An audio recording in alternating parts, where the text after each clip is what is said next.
Остановить торговлю смертью прямо сейчас. Такова позиция Ради Хабирова в вопросе подпольной торговли нелегальным алкоголем, который он назвал не иначе как геноцидом.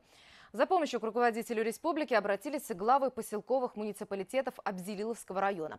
Они бьют тревогу, молодежь спивается, рушатся семьи, страдают дети. Реакция со стороны руководителя республики была мгновенной. Уже в этот понедельник в районе началась операция «Алкоголь». Задача дойти до каждой, даже маленькой деревни и наказать виновных. С места событий репортаж Руслана Батыргареева.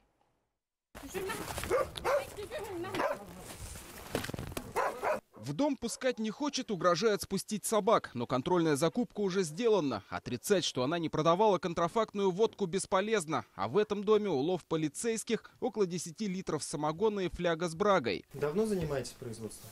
Нет. Как нет? Сколько занимаетесь? Недавно. А почему решили изготавливать алкогольную продукцию? Для себя надо.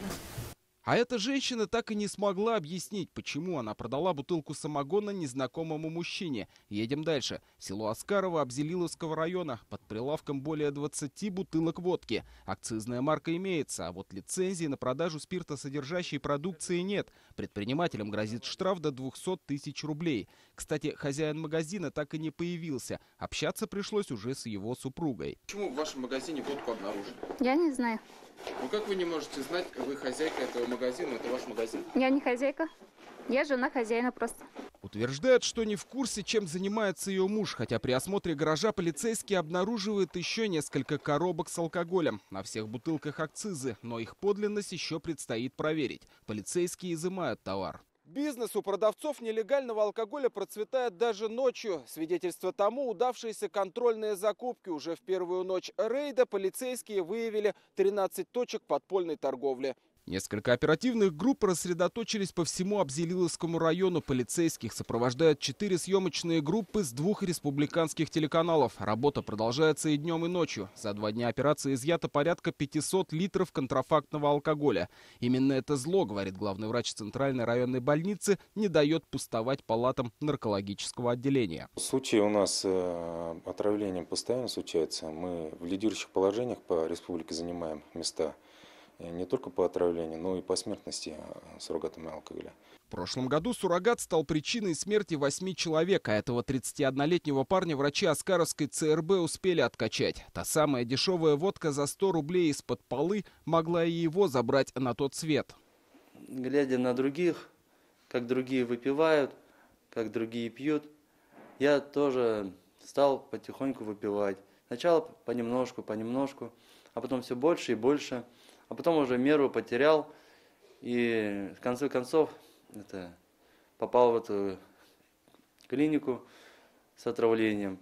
На спиртном Азат поставил крест, уже чувствует себя хорошо и планирует начать новую жизнь. А вот самых близких людей Альфии Гемаловой из того света уже не вернуть. 2 года назад женщина потеряла сначала мужа, потом и сына. Причина трагедии – все тот же суррогатный алкоголь.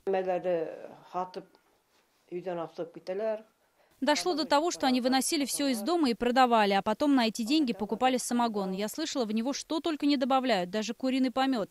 В итоге спились и умерли. Заключение судмедэксперта: отравились алкоголем. Мне сказали, у них внутри все сгорело: печень, почки и другие органы. Они ушли, но жизнь продолжается, ведь у нее еще 3 детей, которые уже воспитывают своих чад. Негативный пример отца и старшего брата для них стал уроком на всю жизнь. А вот для тех, кто наживается от продажи суррогатного алкоголя, это является показателем того, к чему может привести их незаконная деятельность. Но рано или поздно торговцам смертью придется ответить перед законом. Алкоголь – это настоящий бич нашего общества на сегодняшний день, и с которым нам всем необходимо всем вместе бороться. Десятки тысяч трагедий и сломленных судеб ежегодно. Все законные возможности это прекратить есть. И мы это сделаем, дойдем до каждой маленькой деревни. Такие слова на своих страницах в социальных сетях написал Ради Хабиров, комментируя итоги первых дней операции «Алкоголь». И это только начало. Борьбу с подпольной торговлей контрафактом планируют продолжить до тех пор, пока не накажут всех причастных. Руслан Батыргареев, Эмиль Басареев, Расуль Шагимарданов и Азат Ишбулатов. Новости. Абзелиловский район. О том, сколько точек подпольной торговли удалось выявить полицейским и какой объем суррогатного алкоголя был изъят из оборота, а также другие подробности операции, смотрите в специальном репортаже на нашем телеканале в это воскресенье.